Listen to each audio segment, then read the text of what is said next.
High viewers, doctors kitchen and ব্লগসের আজকের পর্বে আপনাদের সবাইকে স্বাগত জানাচ্ছি। আপনাদের সাথে আছি আমি অধ্যাপক ডক্টর নাজনীন নাহার, ক্যান্সার রোগ নির্ণয় বিশেষজ্ঞ। বন্ধুরা, আশা করি সবাই আপনারা খুব খুব ভালো আছেন। আমিও আপনাদের দয়ায় ভালো আছি। বন্ধুরা, আপনাদের জন্য আজকে ইফতার স্পেশাল একটি চিকেন সাসলিকের রেসিপি দেখাবো। তার জন্য চিকেন ব্রেস্ট নিয়ে নিয়েছি বন্ধুরা। আমি প্রথমে এটা হচ্ছে সাইজ করে কাটবো।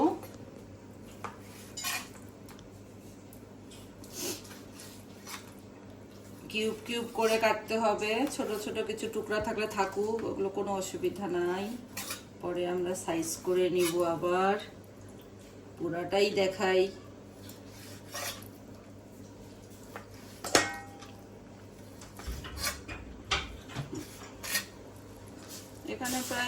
এখানে কতগুলো আছে রে? হাফ কেজি তো হবেই। 4টা চিকেন ব্রেস্ট, হাফ কেজি কি 1 কেজি বোধহয় হবে। এটা মাখায় রাখলে বন্ধুরা 2-3 দিন বানাই খেতে পারবেন। যেগুলো ছোট টুকরা আছে থাক, অসুবিধা নাই। একটু খুলে খুলে তো যাবেই, সবগুলা কিউব হবে না।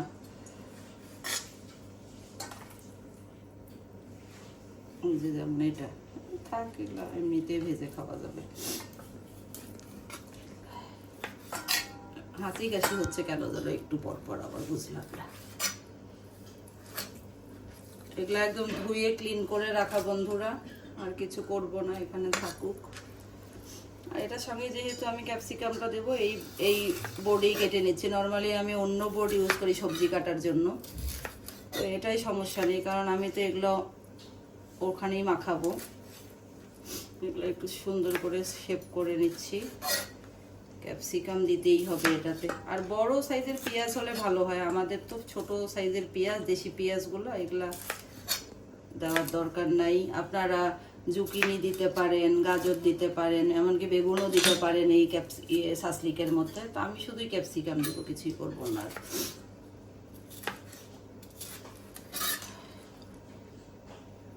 এটা খুবই স্বাস্থ্যকর এবং খুবই একদম মানে ইনস্ট্যান্ট একটা রেসিপি। খুব বেশি কসরত করতে হয় না করতে গেলে।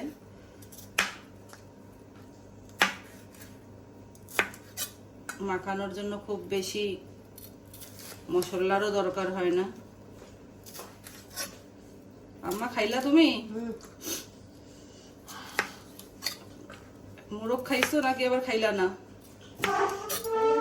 একদম অরিজিনাল দেশি মুরগ। সবুজটা নবী, সবুজ ক্যাপসিকামটা কোথায় গেল? ওমা, কি কাণ্ড!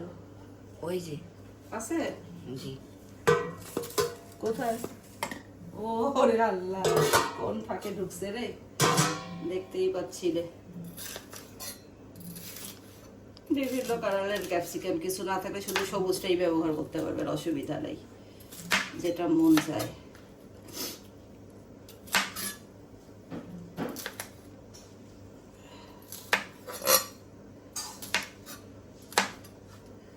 ক্যাপসিকামগুলো কেটে রাখলাম।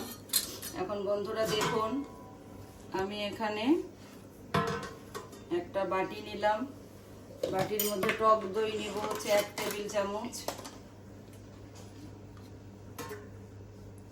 1 টেবিল চামচ টক দই। গরম মশলার গুঁড়া দিতে হবে বন্ধুরা। আমার গরম মশলার গুঁড়াটা শেষ হয়ে গেছে, কিন্তু ধৈর্য ধরে তো বানাতে হবে। এজন্য আসলে আমি বানাতে পারছি না, শুক্রবারের আগে পারবো না বন্ধুরা। এখানে হচ্ছে টালা জিরার গুঁড়া, এখানে দিলাম হচ্ছে গরম মশলার গুঁড়ি 1 চা চামচ, টালা জিরার গুঁড়া হচ্ছে প্রায় 1 চা চামচ।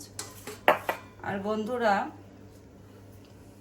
কয়েকটা পুদিনা পাতা, ধনে পাতা আর 4-5টা রসুন এখানে আমার নবীজান আমার জন্য সুন্দর করে বেটে রেখেছে, সেটা এখানে দিয়ে দিচ্ছি। আর একটা জিনিস দেব বন্ধুরা, সেটা হচ্ছে সরিষার পেস্ট।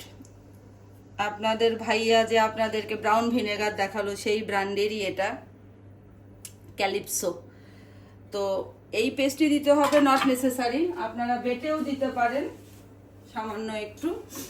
তো আমি এই পেস্টটা যেহেতু আমার আছে, আমি এখান থেকে 1 চা চামচ পরিমাণ দিয়ে দিচ্ছি বন্ধুরা। এখানে আর তেমন কিছু না, এখানে আমি আর একটু সরিষার তেল সামান্য একটু দিব।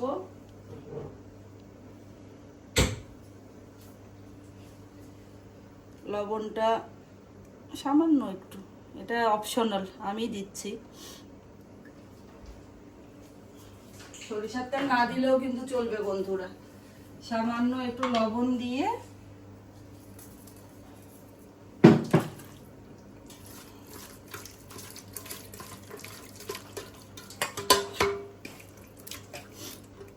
আমি একটু মাখাচ্ছি।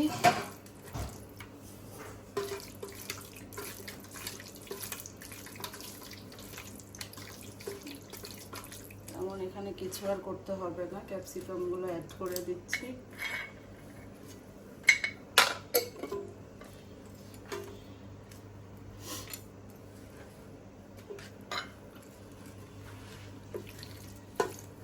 জাস্ট এভাবে মাখিয়ে এটা মেরিনেট করব বন্ধুরা। আমি তো এখন রাতে করে রাখছি, কালকে ইফতারির সময় ভাজবো বন্ধুরা ইনশাল্লাহ। আর যদি আপনারা ইনস্ট্যান্ট বানান কমপক্ষে 2 ঘন্টা মেরিনেট করে রাখতে হবে। এবং এটা কিন্তু এখনই সাজলিকের কাঠিতে গাঁথা যাবে না, তাহলে পানি ছেড়ে দিবে। ঠিক এভাবে মেরিনেট করে আমরা রাখবো, এভাবে মেরিনেট করে রাখবো। যখন ভাজবো তখন তো আপনাদেরকে দেখাবোই। তো আপাতত বন্ধুরা টাটা বাই বাই। বন্ধুরা দেখুন একটুকু কোনো পানি ওঠে নাই, কিচ্ছু না, পুরো মেরিনেট করে রাখলাম সারা রাত। এখন আমি এখানে গাঁথবো একটা একটা করে। একটা ক্যাপসিকাম, এটা আপনাদের ইচ্ছা মতন আপনারা করবেন, কোনো কিছুই কোনো হার্ড ফাস্ট রুল নাই। এই শব্দ করিস না রে বাপ। সুন্দর করে করে গেঁথে নেবেন।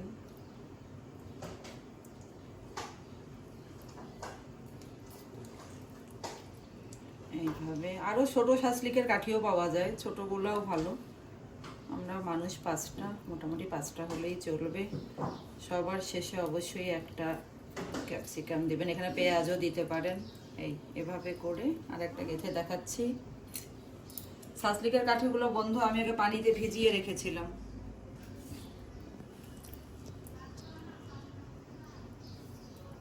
একটু পানিতে আগে ভিজিয়ে নেবেন, তাহলে আর যখন আমি চুলায় দেবো পোড়া লাগবে না।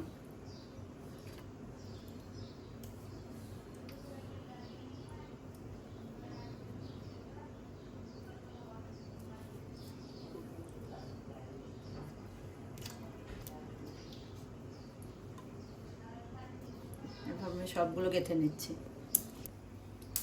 সাজলিকগুলো গেঁথে নিলাম। বাহ, খুব সুন্দর।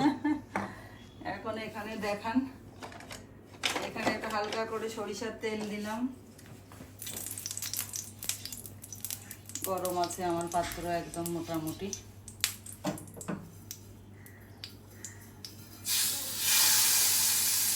কিভাবে ভাজতে হবে, একটু সময় লাগবে, ওগুলো দেখাতে হবে তো, তাই না?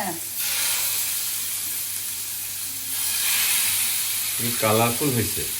হ্যাঁ, আর কত কিছু দেওয়া যায় এটা তো আপনি জানেনই। আমি আবার আর এটাকে তো বেশি দিলাম না, শুধু ক্যাপসিকাম দিলাম। পেঁয়াজ তো ওই ছোটো পেঁয়াজগুলো ভালো লাগে না, দিলে বড় পেঁয়াজ দিলে ভালো লাগে। বন্ধুরা এটা কিন্তু একটু মিডিয়ামের চেয়ে কম আছে, ধীরে ধীরে ভাজতে হবে এবং কোনোভাবে কিন্তু ঢাকনা দেওয়া যাবে না।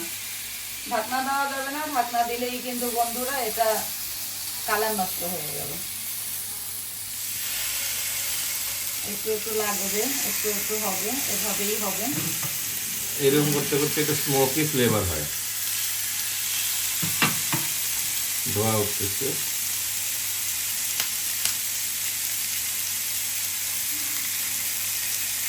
সয়াবিন তেল দিয়েও করতে পারবেন, আমি সরিষার তেলটা দিলাম, ফ্লেভারটা ভালো লাগবে এখন। হ্যাঁ, একটু ইয়ে চলে আসছে, এই যে গ্রিন কালারটা দেখছেন, আর এখানে কিন্তু স্পোক টেস্ট আছে। যখন আপনি এরকম করে দেখবেন যে মোটামুটি ঠিক আছে, হয়ে গিয়েছে, তখন বুঝবেন এখনো হয়নি, আরো একটু ঘুরিয়ে ফিরিয়ে আমাদের করতে হবে। একটু কালার আসছে, চার দুই পাশ দিয়ে ঘুরাতে হবে। এভাবে চারপাশেই ঘুরানো যাবে বন্ধুরা, চারপাশেই ঘুরানো যাবে। এভাবে ঘুরিয়ে অল্প আঁচে আঁচে করে নিতে হবে। অল্প আঁচ বলতে মিডিয়াম, মিডিয়ামের চেয়ে একটু কম।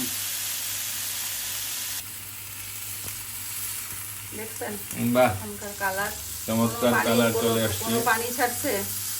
কোনো পানি এই ছাড়া নাই। অবস্থায় কিন্তু ফাসলিক রেডি না। ফাসলিকের শেষের একটা টুইস্ট আছে, ওটা দেখাচ্ছি বন্ধুদেরকে। এখন যেটা করতে হবে, নর্মাল টমেটো কেচাপ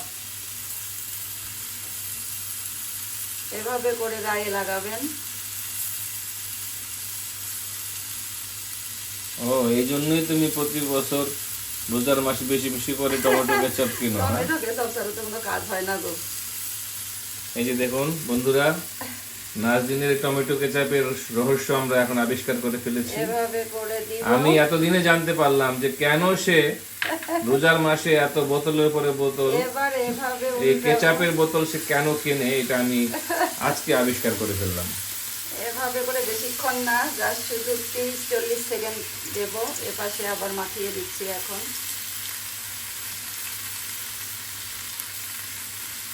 এতে সাসলিকের কালারটাও বেশ সুন্দর হয়, যা বোঝা গেল। হ্যাঁ, এটাই হলো এর সিক্রেট রেসিপি। এটা টুইস্ট।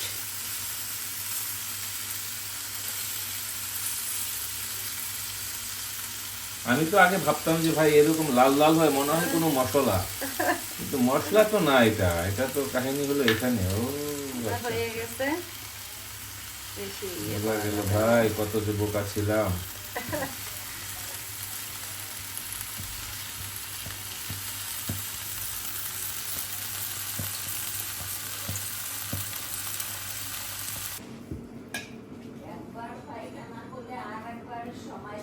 তেল লাগছে। তোর হাতে তেল, টিস্যু।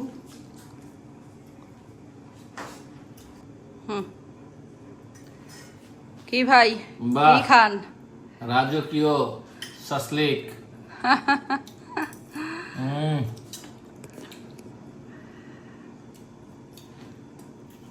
হ্যাঁ? বাহ,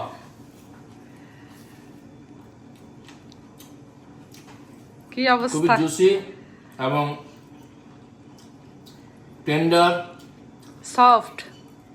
এবং খুবই চমৎকার একটি ফ্লেভার। কি কি দেয়া আছে ওখানে? সেটা তো রেসিপিতে দেখানোই হয়েছে বন্ধুদেরকে। এখানে যে আচ্ছা, এখানে যা যা ভেজিটেবল দেওয়া আছে অসাধারণ, কালারফুল, এবং আশা করি সব বয়সের মানুষ এটাকে খেতে পারবে। খেতে পারবে, পছন্দ করবে। একেবারেই ঝাল নেই, খুবই মজা, খুবই হেলদি একটা খাবার। Thank you doctor Nazneen. আপনাকে থ্যাংক ইউ। আপনি যেই সুন্দর করে খান নিয়ামত মনে করে, এবং আমার জন্য যেই দোয়া করেন খাওয়ার পরে, আপনাকে ধন্যবাদ ভাই। তো বন্ধুরা, এই সাসলিকটা অবশ্যই এই রমজানে ট্রাই করবেন। অন্য যে কোনো সময় বিকালের নাস্তা, মেহমান আপ্যায়ন, যে কোনো সময় আপনারা এটা ট্রাই করতে পারেন। সবাই খুব খুব ভালো থাকবেন বন্ধুরা। ভিডিওটি ভালো লেগে থাকলে লাইক দিবেন, আমার চ্যানেলটি সাবস্ক্রাইব করে আমার সাথেই থাকবেন। সবাই খুব খুব ভালো থাকবেন। হাত তোলেন। আল্লাহ হাফেজ।